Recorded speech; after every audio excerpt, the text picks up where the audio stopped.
오늘 설교 말씀의 제목은 너희 하나님, 우리 하나님입니다. 원래 맞춤법상 너희 띄우고 하나님, 우리 띄우고 하나님 이렇게 해야 되는데 일부러 좀 붙여놨습니다. 왜 그러냐면 이 단어 자체가 굉장히 중요하기 때문에 이렇게 일부러 붙여놨습니다. 참조하시고요. 자, 이스라엘 백성들이 정확하게 말하면 유다와 베냐민 지파가 바벨론 포로 땅에서 70년의 포로 생활을 마치고 예루살렘으로 돌아왔습니다. 그리고 그들이 여호와 앞에 성전 지대를 놓고 이제 건축만 하면 돼요. 그런데 이들이 건축을 하려고 시작했을 때 이 건축 가운데 우리도 도울게, 우리도 함께 할게 하면서 기웃거리는 사람들이 있었습니다. 그들이 어떤 마음으로 기웃거렸느냐면 오늘 이렇게 기웃거렸습니다. 우리도 너희와 함께 건축하게 하라. 우리도 너희같이 너희 하나님을 찾노라. 기웃거렸던 사람들은 사마리아 사람들이었습니다. 우리가 지금 사마리아 사람들을 좀 아실 필요가 있는데 원래는 이스라엘 백성들이 우리나라처럼 한 민족이었습니다. 한 민족이었어요. 다윗 때도 한 민족이었고 솔로몬 때도 한 민족이었고 그런데 그 뒤로 이 솔로몬의 아들 르호보암이 통치를 했을 때 북이스라엘과 남유다로 나뉘게 되었습니다. 이스라엘 백성들은 12개의 가문, 12개의 지파로 이루어졌거든요. 나뉘게 되었을 때 10개의 지파는 북이스라엘로 갔고 나머지 아래 유다와 베냐민 지파는요, 남유다를 이루었습니다.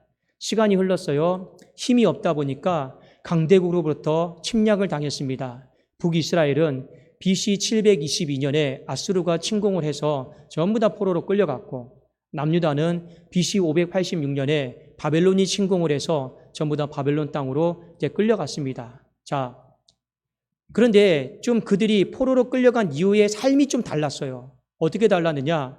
유다와 이 베냐민 지파는요, 어떻게 해든지 신앙을 지키려고 했습니다. 어렵지만.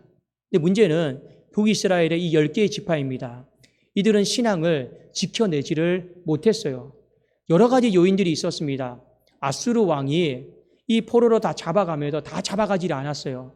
일부 사람들은 다 남겨놓고 나머지 다른 나라에 살고 있던 사람들을 북이스라엘로 이주를 시켰습니다. 그러니까 기존에 살고 있었던 이스라엘 백성들과 이사온 다른 나라 사람들이 자연스럽게 한 땅에서 결혼을 하게 되었어요. 그리고 그들이 낳았던 자손들이 누구냐면 사마리아 사람들입니다. 아무래도 신앙생활의 순수성, 신앙생활의 여러분 거룩성 이것을 잃어버릴 수밖에 없었습니다. 자, 이런 독특한 구조 속에 있었고 많은 시간들이 흘러서 이 사마리아 사람들이 이 남쪽에서 유다와 베냐민 사람들이 성전 재건을 한다고 하니 우리가 돕겠다. 우리도 좀 끼워달라. 우리도 하나님 앞에 예배드리고 싶다. 이렇게 이야기했는데 이 유다와 베냐민의 성전 재건을 담당했던 지도자가 수룹바벨이었습니다. 이 수룹바벨과 지도자들이 단호하게 여러분 거절을 해버려요. 그러면 우리는 생각을 할 수 있죠. 그래도 원래는 한 뿌리였는데 그래도 원래는 한 민족이지 않습니까? 성전 재건하는데 일손을 보태는 거 얼마나 절실하게 필요합니까? 그럼에도 불구하고 수룹바벨과 지도자들이 이런 지하에 거절했던 이유는 우리는 생각해 볼 필요가 있습니다. 왜 거절했을까요? 이유는 딱 한 가지입니다. 이 성전을 재건하는 일은 영적인 일입니다. 영적인 일이에요. 그런데 그들은요, 영적인 일로 동참한 것이 아니고 세상적인 일로, 육적인 일로 이 일 가운데 동참하기를 원했기 때문에 그래서 거절을 한 거예요. 자, 예를 들면 이런 겁니다. 성전을 지을 수 있는 특권은요, 유다와 베냐민 지파밖에 없었어요. 왜요? 고레스 왕이 특별히 하나님을 잘 섬기고 있는 유다와 베냐민 지파에게 예루살렘 성전을 재건하라고 칙령을 내렸습니다. 그러니까 다른 포로민들은요, 성전을 짓고 싶어도 성을 쌓고 싶어도 못 지어요. 이것은요, 하나님을 잘 섬겼던 유다와 베냐민 지파의 특권입니다. 자, 그런데 바로 위에 지방에 있던 이 사마리아 사람들이 시기 질투가 생기는 거예요. 어떤 부분에 있어서요? 저들이 성전을 짓게 되면, 성을 짓게 되면 아무래도 물리적으로 우리가 좀 불리하다. 왜요? 여러분, 그 당시의 성전, 성벽은 다른 게 아닙니다. 하나님 앞에 예배드리는 처소이기도 하지만 그것은 그들의 집을 보호하는 여러분, 뭐라 할까요? 정말로 성벽이에요. 성전이에요. 보호받는 곳이에요. 그 안에 들어가 있으면 전쟁할 수도 있는 곳이에요. 그러니까 물리적으로 이 성전이 지어지고 성벽이 지어지는 건 힘이 생긴다라고 하는 의미입니다. 그런데 그 위에 있는 사마리아 사람들이 봤을 때, 저걸 짓게 되면 상대적으로 우리는 힘이 약해지네, 저쪽은 힘이 강해지네. 그러니까 누가 좋아하겠습니까? 사람 마음이 그렇잖아요. 사촌이 땅 사면 뭐 하다고요? 가족이 땅을 사도 배가 아프다고 하잖아요. 돈이 많아지면, 재산이 증식되면 그냥 그거는 그 사람의 일로 바라보면 되는데, 우리는 상대방의 재산이 증식이 되면 시기 질투가 생겨요. 힘이 우리가 또 부족하다고 생각을 해요. 그러면 우리는 또 방해하려고 합니다. 안 좋게 평가하려고 하는 것들이 인간의 본성상 상당히 많이 있습니다. 물리적으로 힘이 약해진다, 비교당한다, 그런 마음 때문에 여러분 방해하려고, 이 해방을 놓으려고 그 안에 내가 들어가서 돕겠다고 한 거예요. 또 하나는 뭐가 있겠습니까? 정신적으로 신앙적인 문제로 봤을 때 이 아랫지방은 마땅히 좋은 환경 속에서 예배를 드릴 수 있는 처소가 있어요. 그러나 그들은 하나님을 섬기지만 예배를 드릴 수 있는 좋은 처소가 없어요. 여러분 오늘날도 그렇잖아요. 많은 성도들이요, 그냥 시원한 교회로, 화장실이 좋은 교회로, 복지가 좋은 교회로, 그냥 좋은 어떤 환경이 있는 교회로 다 가려고 합니다. 그게 오늘날의 그냥 시대입니다. 옛날에는 여러분 그렇게까지 생각하지 않았어요. 그저 교회면 예배 드릴 수 있는 곳이면 만족한다, 이런 마음으로 예배를 드렸지 어떤 환경, 상황 이런 건 솔직히 옛날에 많이 따지지 않았습니다. 그러나 지금은 정말 이 복지와 환경, 이 시스템적인 부분들 굉장히 많이 따집니다. 그러니 저들의 인생 가운데도 마찬가지예요. 예배를 드릴 수 있는 처소가 있는 곳과 예배를 온전히 드릴 수 있는 처소가 없는 곳과, 여러분 그러면 어떤 일이 벌어질까요? 사람의 마음속에 더 좋은 곳으로 내려가고 싶잖아요. 더 좋은 곳에서 예배드리고 싶잖아요. 그러면 자신의 백성들을 빼앗기지도 모른다, 이런 두려운 마음들이 있는 거예요. 그러니까 사마리아 사람들이 위기감을 느낀 거예요. 말은 돕겠다고 하지만 실제로 뭐 하는 겁니까? 돕는 척하면서 들어와서 해방 놓고 방해하고 무너뜨리려고 오늘 돕겠다고 하는 거예요. 그러니까 스룹바벨과 이 성전을 재건하는 지도자들이 이걸 알아차리고 단칼에 이런 지하에 거절하는 것입니다. 성경은 그들의 본심이 그렇다라고 하는 것을 언급하고 있는데, 한번 우리 에스라서 4장 1절을 볼까요? 이미 모든 대화를 시작하기도 전에 이미 그들이 어떤 마음으로 성전 재건을 돕겠다고 했는지, 그 본심이 뭔지 성경은 이렇게 1절에 이야기하고 있습니다. 자, 한번 우리 같이 한번 읽어보겠습니다. 4장 1절입니다. 시작. 사로잡혔던 자들의 자손이 이스라엘의 하나님 여호와의 성전을 건축한 다음을 유다와 베냐민의 대적이 듣고, 보세요. 돕는데 순수한 목적이 아니잖아요. 대적의 마음으로 망하게 하려고 돕는 거예요. 그리고 뒤에 4절에 보면 유다 백성의 손을 약하게 하여 그 건축을 방해하되, 그러니까 본심 자체가 좋은 마음으로 도우려고 한 게 아니에요. 그걸 그 당시 사람들이 다 알았단 말입니다. 여러분 우리가 요즘에 뉴스를 보면 혹시 내부 총질이다라고 하는 이 말을 참 많이 듣게 되죠. 외부에서 공격을 받는 것은 얼마든지 막아낼 수 있습니다. 그런데 참 공격을 막아내기가 어려운 게 뭐냐? 내부에서 싸움하는 거예요. 내부에서 서로 총질하는 거예요. 그래도 교회는요, 이단이 들어오지 못하도록 잘 막아내야 됩니다. 교육자들도 세가족부도요, 끼어서 이단이 들어오지 못하도록 정적으로 분별하고 기도하면서 막아야 돼요. 그리고 교회 안에서 신앙생활하는 사람들이요, 웬만하면 죽고 사는 문제 아니면요 그냥 싸우면 안 돼요. 여러분 정말로 교회가 분쟁하고 싸우는데 죽고 사는 문제가 아닌 것 때문에, 자존심의 문제 때문에, 감정의 문제 때문에, 여러분 그것 때문에 싸우고 신앙을 떨어뜨리고 실족하게 하는 이들이 얼마나 많은지 모릅니다. 여러분 기억하셔야 됩니다. 정말 인생에 죽고 사는 문제는 딱 한 가지밖에 없어요. 뭔지 아십니까? 예수 그리스도만이 길이요 진리요 생명이고, 하나님께서 예수 그리스도 외에는 우리에게 천국 갈 수 있는, 구원받을 수 있는 이름을 주신 적이 없다. 오직 주님만이 길이고 진리고 생명이다. 이게 우리의 인생에 죽고 사는 문제인 겁니다. 이거 외에 나머지는요, 우리가 얼마든지 양보하면, 얼마든지 한 걸음 물러서면요 해결이 돼요. 더 중요하게 우리가 지켜야 될 가치가 뭐냐? 그리스도의 몸이 찢어지지 않도록, 그리스도의 몸이 분란이 생기지 않도록 이걸 우리가 지켜내야 되는 가치예요. 아무리 내가 옳은 가치가 있고 내가 옳은 신념이 있다 할지라도 그것이 내부를요 무너뜨리게 하면 하나님은 그 사람에게 책임을 물으십니다. 이는 어쩔 수가 없어요. 하나님은 오히려 우리에게 그래 네가 맞다, 네가 옳다, 이 신념이 옳다.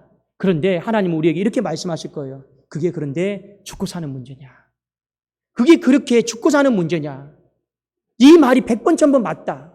그게 그런데 그렇게 죽고 사는 문제냐? 하나님은 우리에게 오히려 이렇게 반문하실 겁니다.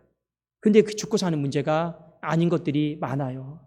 중요한 건 뭐냐? 우리의 인생 가운데 여러분 내부에서 싸움이라든지 이 내부 총질을 그쳐야 되는 거예요. 왜요? 이건요 그 공동체를 와해시키는 거거든요. 이걸 알았기 때문에 스룹바벨과 이 성전 재건을 담당하는 지도자들이 이거 들어오면 받아들이면 망한다, 끝난다, 이런 여러분 절박한 마음을 가지고 이런 지하에 거절을 한 것입니다. 이 이유를 알아야 돼요. 아니 교회인데 왜 배려 못 해주나? 왜 교회인데 좀 못 품어주나? 이런 식으로 여러분 접근할 문제가 아니에요. 교회가 배려해 줘야죠. 교회가 품어줘야죠. 근데 여러분 때로는 잘못 품으면요 그 교회가 망한다니까요. 잘못 품으면요 교회가 망해가지고요 순식간에 간판이 바뀌는 경우도요 저는 수도 없이 많이 봤습니다. 아닌 건 아닌 거예요. 우리가 정말 품어야 될 건 품어야 되지만 아닌 걸 여러분 품다가 보면요 교회의 간판이 바뀌는 경우가 이단으로 바뀌는 경우가요 저는 어마어마하게 많이 봤습니다. 이런 여러분 위기감이 있었기 때문에 그들이 받아들이지 않고 선긋기를 했다라고 하는 것을 아실 필요가 있습니다. 그러면 그 근거는 뭐냐? 이유가 있어야 될 거 아니겠습니까? 무슨 근거로 그들에게 선긋기를 합니까? 무슨 근거로 그들을 받아들이지 않습니까? 이유를 한번 대보십시오. 바로 오늘 설교 말씀의 제목에 나와 있습니다. 설교 말씀의 제목이 무엇입니까? 너희 하나님, 우리 하나님입니다. 자, 우리 한번 4장 2절을 같이 한번 읽도록 하겠습니다. 자, 4장 2절에 보면 사마리아 사람들이 하나님을 어떻게 부르는가를 우리가 좀 보실 필요가 있습니다. 4장 2절입니다. 시작. 스룹바벨과 족장들에게 나와 이르되 우리도 너희와 함께 건축하게 하라. 우리도 너희같이 너희 하나님을 찾노라. 아스로 왕 에사라더니 우리를 이리로 오게 한 날부터 우리가 하나님께 제사를 드리노라 하니. 자, 사마리아 사람들은 하나님을 뭐라고 부르고 있습니까? 너희 하나님이라 부르고 있습니다. 자, 스룹바벨과 성전을 담당했던 이 사람들은 하나님을 어떻게 호칭하는가를 우리가 보실 필요가 있어요. 4장 3절은 제가 한번 읽겠습니다. 스룹바벨과 예수아와 기타 이스라엘 족장들이 이르되 우리 하나님의 성전을 건축하는데 너희는 우리와 상관이 없느니라. 바사한 고레스가 우리에게 명령하신 대로 우리가 이스라엘의 하나님 여호와를 위하여 홀로 건축하리라 하였더니. 스룹바벨에게는 하나님은 어떤 하나님입니까? 우리 하나님이에요. 사마리아 사람들에게 하나님은 어떤 하나님입니까? 너희 하나님입니다. 하나님은 하나님이에요. 그런데 달라요. 우리 하나님과 너희 하나님이 달라요. 글자도 다르고 의미도 다르고 그 내적인 여러분 영적인 의미도 다 다른 겁니다. 이렇게 생각하면 좋을 것 같습니다. 우리가 보통 우리라고 하는 말을 쓸 때는요 뭔가 포함하는 거예요. 우리는 포함의 개념입니다. 어떤 문제가 있어요. 문제가 있는데 어떤 사람에게는 우리 문제예요. 근데 어떤 사람에게는 강 건너 불구경하듯이 근데 너희 문제예요. 가족들도 마찬가지입니다. 피부치라고 해도 다 우리가 아니에요. 어려움을 겪다 보면 그 문제 앞에서 어떤 문제는 우리 문제가 있어요. 그런데 어떤 문제는 너희 문제예요. 이게 인간사입니다. 그러면 우리는요 포함의 개념이고 너희는요 포함하지 않는 개념입니다. 그러면 우리 하나님은 뭘 포함을 하고 너희 하나님은 무엇을 포함하지 않는 것이기에 이 호칭을 보고 스룹바벨과 성전 재건의 지도자들이 이런 지하에 거절을 했을까요? 결론부터 여러분 말씀을 드리면 하나님을 사랑하는 겁니다. 우리 하나님이다라고 하는 호칭 속에는 하나님을 사랑하는 것이 포함이 되어 있어요. 너희 하나님이다라고 하는 호칭 속에는요 하나님을 사랑하는 것이 포함이 되어 있지 않습니다. 제가 이렇게 한번 여러분들에게 말씀을 드릴게요. 성경에 보면 요한복음 4장에 하나님은 영이시니 예배하는 자가 영과 진리로 예배할지니라. 하나님은 영이셔요. 보이지 않으세요. 근데 예배하는 자가 그 보이지 않은 하나님을 어떻게 예배해야 됩니까? 영과 진리로 예배해야 됩니다. 영적으로 예배해야 됩니다. 그러면 영적으로 예배한다라는 것이 무엇입니까? 진리로 예배 드리는 겁니다. 자, 진리는 하나님의 말씀이에요. 자, 이 부분에 대해서 많은 사람들이 물었습니다. 하나님, 예수님, 진리가 참 많아요. 여러분 창세기 1장부터 요한계시록까지 보면 1189장입니다. 그러면 어떤 부분을 적용을 해서 우리가 진리 가운데 영이신 하나님께 영적으로 예배를 드리는 것이 맞습니까? 마태복음 22장에 보면 하나님이 예수님이 이렇게 대답을 하셨습니다. 너의 마음과 뜻과 정성을 다해서 주 너의 하나님을 사랑하라. 이것이 율법이요. 이것이 선지자의 강령이다. 그러니 어떤 의미일까요? 하나님의 말씀이 많아요. 진리가 많아요. 그런데 그것을 하나로 딱 압축하면 뭡니까? 주 너의 하나님을 사랑하라라는 거예요. 그러니까 결국에 우리가 하나님 앞에 영적으로 예배를 드린다. 진리 가운데 예배를 드린다. 쉽게 풀어보면 하나님을 사랑하는 마음속에 예배를 드리는 거예요. 여러분 교회 일은 영적인 일이라고 하죠. 교회 일은 세상 일이 아니에요. 영적인 일은 뭡니까? 보이지 않는 일을 하는 것이 영적인 일이 아니에요. 하나님을 사랑하기 때문에 사랑하는 마음으로 하나님 앞에 섬기는 것이 다 영적인 일입니다. 그 대표적인 것이 예배예요. 예배는 하나님을 사랑한다라고 하는 우리의 고백입니다. 그러나 어떤 고백입니까? 공적인 고백이에요. 공적인 시간에 공적으로 하나님을 사랑한다라고 하는 이 믿음의 고백이 바로 예배입니다. 그런데 오늘 이 수르바벨과 이 성전 재건의 지도자들이 보니까 저들의 삶 속에, 고백 속에, 신앙 고백 속에 하나님을 사랑하는 것이 포함이 되어 있지 않아요. 하나님을요, 강 건너 불구경하듯이 이름은 주여 주여 부르기는 하고 있는데 주여 주여 하고 있어요. 하나님을 향해 하나님을 부르고는 있어요. 근데 뭐가 없는 거예요? 뭐가 포함이 안 되어 있어요. 하나님을 사랑함이 포함이 안 되어 있습니다. 그러니 저들의 마음에는 뭐만 있습니까? 이 성전 재건은 영적인 일이 아니에요. 우리는 지금 예배드리면서 영적인 일로 생각하고 건축하려고 하는 거고 저들은요 영적인 일이 아니에요. 어떤 마음으로 하는 겁니까? 세상적인 마음으로 방해하려고 하는 마음, 해방하려고 하는 마음으로 오직 세상적인 마음, 육적인 마음으로 하니까 물과 기름이 섞일 수 없듯이 거절해버리는 겁니다. 실제로 예수님이 한번 이런 경고를 하신 적이 있습니다. 마태복음 7장 21절, 22절, 23절인데 제가 한번 읽어드릴게요. 나더러 주여 주여 하는 자마다 다 천국에 들어갈 것이 아니요 다만 하늘에 계신 네 아버지의 뜻대로 행하는 자라야 들어가리라. 그날에 많은 사람이 나더러 이르되 주여 주여 우리가 주의 이름으로 선지자 노릇하며 주의 이름으로 귀신을 쫓아내며 주의 이름으로 많은 권능을 행하지 아니하였나이까 하리니. 자, 여기까지 보면 그들이 주님을 불렀어요. 하나님을 불렀어요. 주여 주여 하고 하나님도 부르고 예수님도 불렀습니다. 그리고 심지어 어떻게 했느냐? 주의 이름으로 많은 일들을 했습니다. 귀신도 쫓아내고요. 권능도 행하고요. 기도도 하고요. 주의 이름을 부르면서 많은 일들을 했어요. 그래도 그들이 예수님 앞에 나가서 칭찬받을 줄 알았습니다. 우리가 이 땅을 살아가면서 하나님의 이름도 많이 불렀고 예수님의 이름도 많이 불렀고 그 이름에 의지해서 많은 일들을 했습니다. 그런데 23절에 보니까 주님이 단도직입적으로 말씀하십니다. 난 너희를 도무지 모른다. 너희들 누구냐? 제가 한번 읽어드릴게요. 그때 내가 그들에게 밝히 말하되 내가 너희를 도무지 알지 못하니 불법을 행하는 자들아 내게서 떠나가라 하리라. 내가 너희를 도무지 알지 못한다. 너희는 내 사람이 아니다라는 거예요. 이 불법을 행하는 자들아 떠나가라고 했어요. 되게 억울하겠죠. 왜 화나지 않습니까? 그래도 이 땅을 살아가면서 주의 이름을 부르며 하나님의 이름을 부르며 열심히 일을 했는데 왜 하나님은 내가 너희를 도무지 알지 못한다.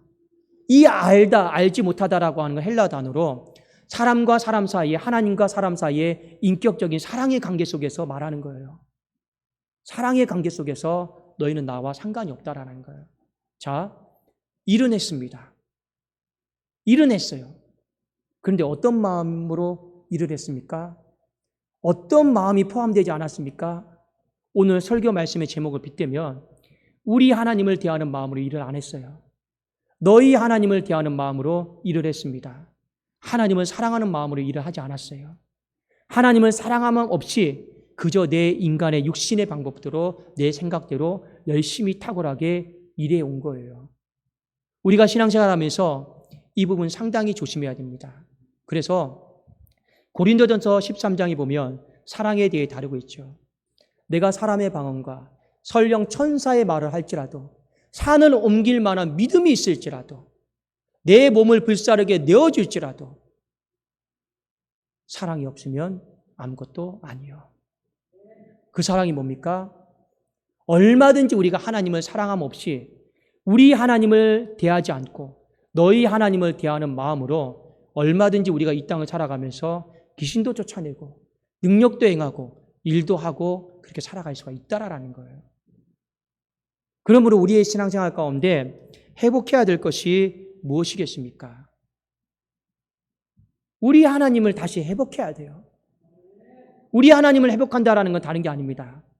내 삶 속에 내가 걸어가는 모든 영역 속에 하나님을 사랑함이 포함이 되어 있는가 없는가 이 부분이 너무나도 중요하다라는 거예요.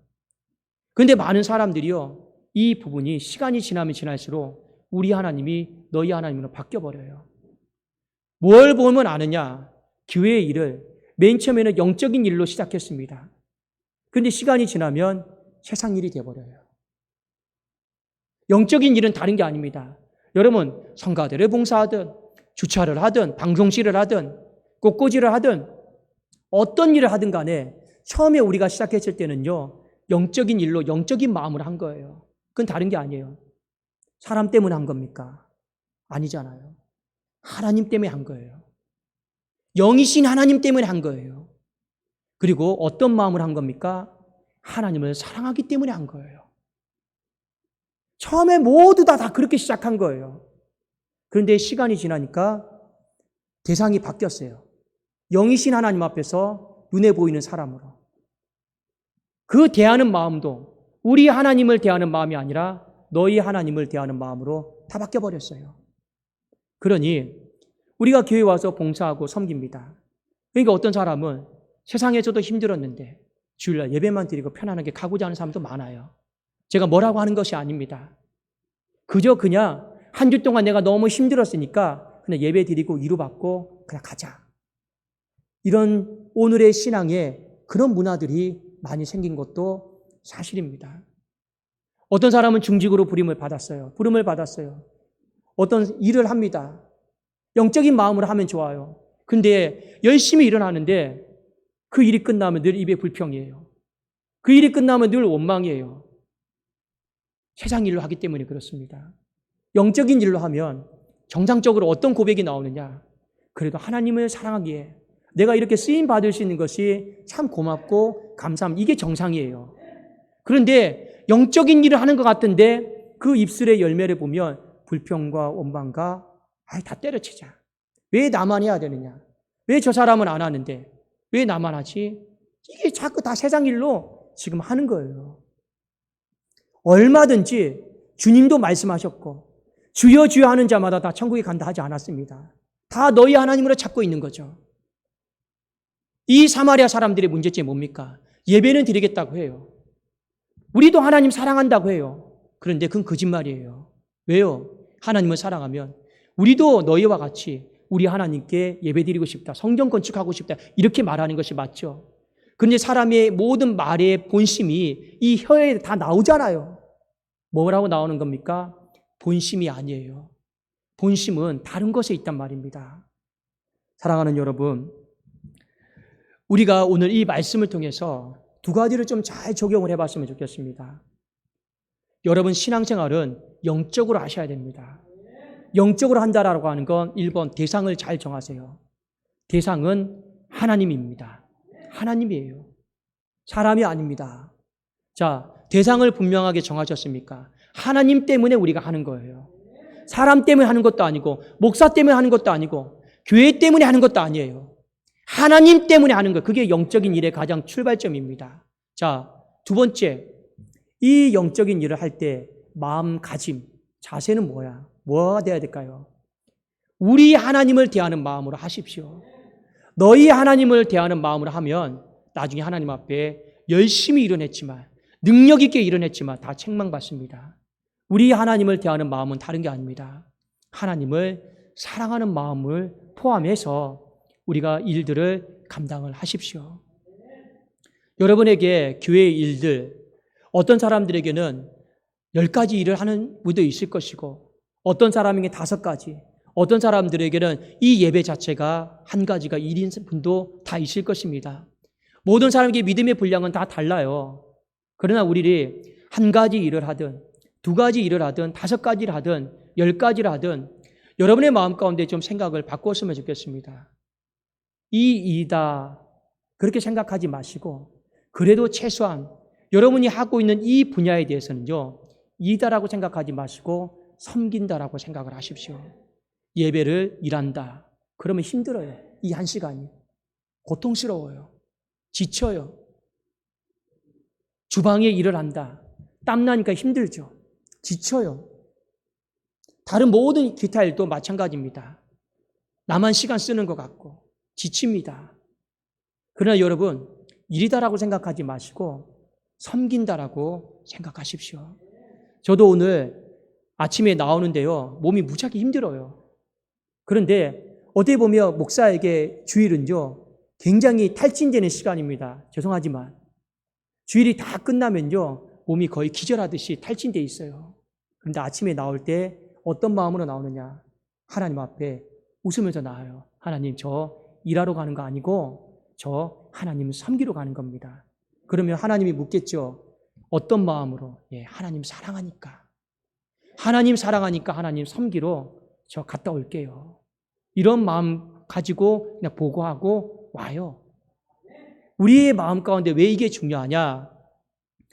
여러분, 아무것도 아닌 단순한 사실인 것 같지만 하나님 앞에서 하나님을 바라보고 우리 하나님이다라고 하는 마음으로 하나님을 섬기잖아요. 그러면 하나님이 선긋기는 안 하시더라고요. 그 사람을 모른다고 하지 않고 어떻게 하십니까? 그 사람을 통해 계속해서 하나님 나라를 세워가시는 거예요. 하나님이 그 교회를 쓰시고 그 가정을 쓰시고 그 인생을 쓰십니다. 하나님 앞에 쓰임받는 것이 왜 여러분 행복한지 아십니까? 그래도 하나님이 내가 저 교회를 써야겠다. 저 가정을 내가 써야겠다. 저 인생을 내가 써야겠다 하면 건강에 연약한 심령은 하나님이 건강을 주셔요. 그 교회를 써야겠다 하면 하나님이 모든 것 다 모아가지고 다 부어주셔요. 내가 그 교회를 써야겠다. 하나님이 마음만 먹잖아요. 재물이고 물질이고 사람이고 하나님 다 보내주세요. 하나님이 써야 되니까. 하나님이 내가 그 집을 써야겠다. 그럼 하나님 어떻게 합니까? 그 집을요 하나님이 다 채워주시는 거예요. 그렇기 때문에 하나님 앞에 쓰임받는 인생이 중요한 겁니다. 제가 한 가지 예를 들어 볼까요? 하나님이 다윗을 쓰기로 했어요. 근데 우리는 다윗이 미천한 상황이라는 거 알아요. 말지예요. 힘도 없어요. 출신도 없어요. 미비해요. 근데 하나님이 써야겠다고 하니까 어떻게 합니까? 모든 걸 그 다윗에게 다 몰아주시는 거예요. 신약시대도 봅시다. 12제자를 보세요. 다 어부 출신이고 빈약한 출신이에요. 근데 하나님 나라의 복음을 위해서 써야겠다고 하니까 하나님 어떻게 합니까? 모든 신령한 능력과 복을 다 부어주시는 거예요. 그게 하나님의 원리입니다. 근데 오늘 하나님은 사마리아 사람을 안 쓰고 싶었어요. 선긋기 했습니다. 하나님을 사랑하는 게 없으니까. 하나님의 일이다라고 말은 하지만 영적으로 감당하지 않잖아요. 그러나 유다와 베냐민 지파는 연약하지만 하나님은 쓰시기로 했습니다. 왜요? 하나님을 사랑하는 마음이 있으니까요. 여러분, 왜 이게 중요한지 아십니까? 이스라엘 백성들이 한 번은 실패했어요. 그들이 바벨론 포로 땅에 끌려가기 전에 하나님 앞에 예배는 드렸습니다. 일은 했습니다. 근데 어떤 마음으로 했습니까? 마당만 밟는 예배를 드렸어요. 이게 어떤 예배입니까? 하나님을 사랑하는 마음 없이 예배를 드린 거예요. 그래서 결국에 그들의 인생이 바벨론 포로 땅에 끌려간 거예요. 다시는 이 실수를 반복하고 싶지 않은 거예요. 그래도 그들이 바벨론 포로 땅에서 돌아올 때 제일 먼저 했던 게 뭡니까? 다시 제단을 쌓고 번제를 드린 거예요. 하나님을 사랑하는 마음을 우리가 다시 회복하고 싶습니다. 그 마음을 밑에 두고 성전 지대를 놓은 거예요. 그런데 이상한 사람들이 와가지고 우리도 같이 도와줄 게 안 돼. 같이 할 수 있습니까? 없습니까? 못하는 거예요. 하나님이 허락하지 않기 때문에요. 여러분 오늘 이 말씀 잘 기억하시고 다시 한번 여러분의 인생이 하나님 앞에 영이신 하나님 앞에 영으로 잘 드려지기를 원합니다. 여러분 하나님을 사랑하셔야 돼요. 정말 하나님을 사랑하는 것이 여러분의 시간 가운데 포함되어져야 돼요. 여러분의 가정 안에 포함되어지고 여러분의 생각 안에 여러분의 모든 계획 안에 하나님을 사랑하는 것이 다 포함되어져야 돼요. 그래도 여러분의 시간이 여러분의 어떤 고백들이 여러분의 삶들이 우리 하나님이다. 모든 것들이 우리 하나님이다. 이렇게 같이 여러분 연합되어져 있어야 되는 것입니다.